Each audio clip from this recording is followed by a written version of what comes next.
Sì, oggi siamo qui io sono qui con migliaia di veneti per presentare una proposta di legge referendaria, vale a dire una proposta di legge che indica esattamente come può essere convocato un referendum per l'autodeterminazione del Veneto e fissiamo anche una data, il 6 di ottobre 2013, data storica perché con il coraggio dei consiglieri regionali veneti per la prima volta si potrà decidere di dare la parola ai veneti. I veneti potranno dire sì, voglio vivere in una repubblica indipendente e sovrana.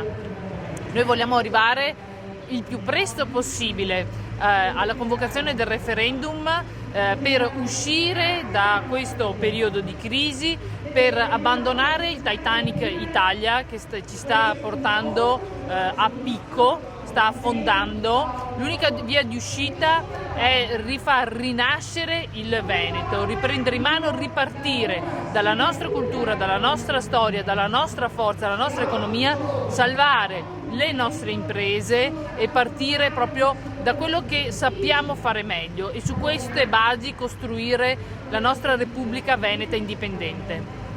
Il Veneto indipendente può avere un futuro radioso, di questo ne siamo certi. L'economia del Veneto già è pari a quella di Norvegia o Svezia o di altre nazioni libere europee. Ha la stessa quantità di abitanti appunto di Austria o di Svezia, quindi può essere veramente uno Stato ricco e fiorente, soprattutto tenendo conto che liberandoci dalla burocrazia e uscendo da questa mancanza di libertà di fare economia qui in Italia, possiamo far ripartire con slancio l'economia veneta. Il rapporto con Venezia è un rapporto che va rinsaldato, va diciamo aumentato e potenziato.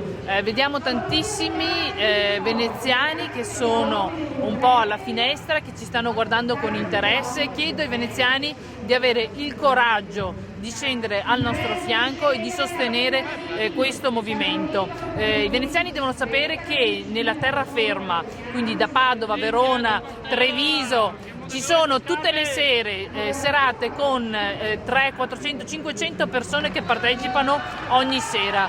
Quindi unitevi, fate grande, fate rifiorire la nostra capitale.